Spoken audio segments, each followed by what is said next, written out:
Okay, let's just jump right into this explainer, because today we're unpacking a really provocative framework.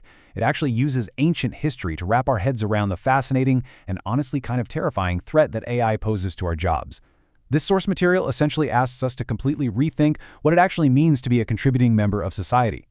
So we'll start with a question that seems super simple, but as the author points out, our modern society has totally confused the answer. For the last century or so, we've basically equated human value exclusively with a paycheck. We look at employment stats to figure out who's active, who's useful, and who's, well, not. But does that actually reflect reality? Right off the bat, there's a critical distinction we really need to make here. It's the difference between anthropological work and salaried employment. Think about raising kids, caring for sick relatives, maintaining a home, or even just passing down local traditions. These are forms of fundamental anthropological work. They're the invisible activities that literally sustain human life.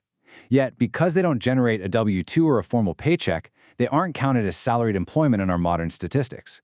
The author makes a compelling case that our entire society is built on this massive, invisible foundation.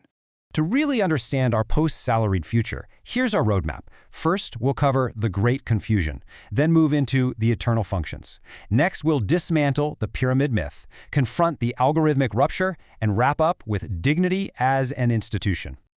Starting with Section 1, the Great Confusion. Let's look at how our definition of work has evolved over millennia and why we're so mixed up about it right now. Historically, we see this really fascinating progression. Back in the Neolithic era, work was mostly domestic and agricultural. Fast forward to the 19th century, industrialization happens, and work shifts into factories. Then, in the 20th century, we get what's called the Fortis wage model. That was essentially a compromise where workers traded their subordination to a boss in exchange for a stable salary, social status, and a recognizable identity. But here's the kicker. The text argues that this 20th century model is just a recent historical blip. It's not some permanent law of nature. And now, here in the 21st century, algorithmic disruption is completely shattering that recent compromise. Which brings us to this crucial number, 40%. Statistically speaking, only about 2/5 of the global population is in formal employment at any given time. That leaves out all the children, students, retirees, and caregivers who fall outside the formal labor market. And yet, society continues to function perfectly well. How? Well, it's because of the invisible contributions of the rest.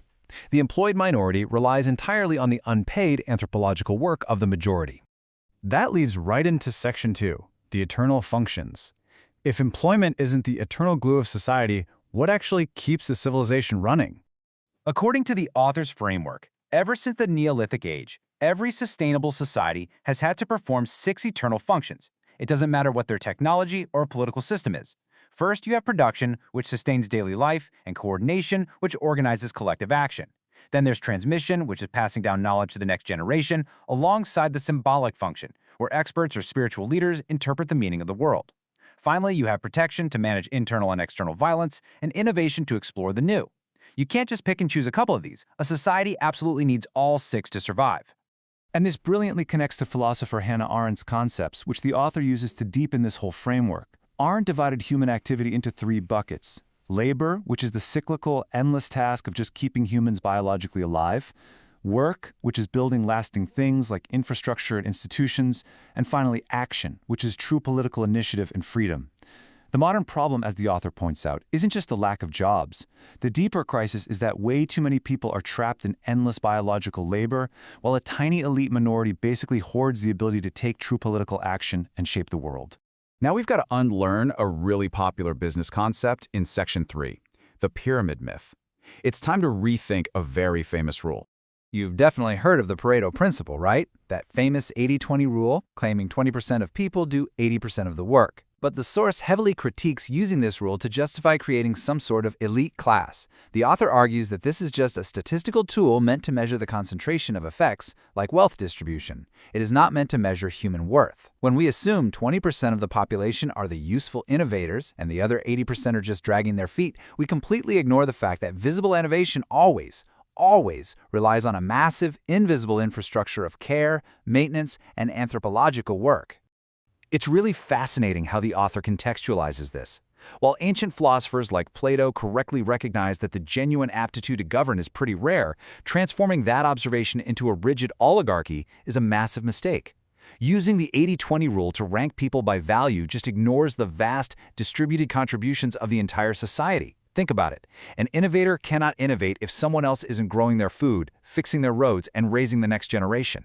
So instead of a rigid pyramid, the author visualizes society as 5 interconnected circles.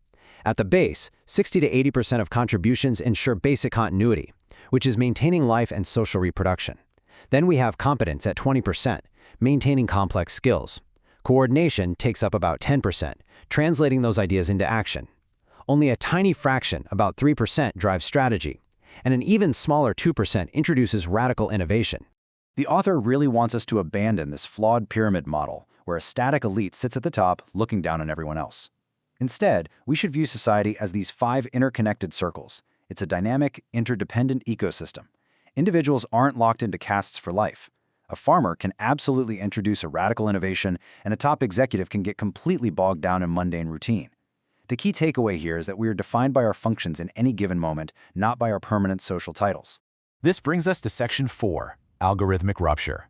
Let's talk about AI and why this impending era is causing such intense anxiety for so many people right now. The text outlines what it calls an anthropological rupture. AI and digital platforms aren't just here to automate some tasks and kill a few jobs. They are here to completely destroy the wage system as the central grammatical rule for human identity. We're facing a massive decoupling. Value is being decoupled from human employment. Social recognition is being decoupled from your actual contribution, and the digital platform itself is replacing traditional institutions. Suddenly having a job doesn't guarantee you a recognized place in society anymore. Drawing on thinkers like Bourbeau and Alexandre, the source suggests this rupture leads to severe cognitive polarization. They map out 3 potential futures for human workers interacting with AI. First is simple replacement, where tasks are just fully automated, humans are out.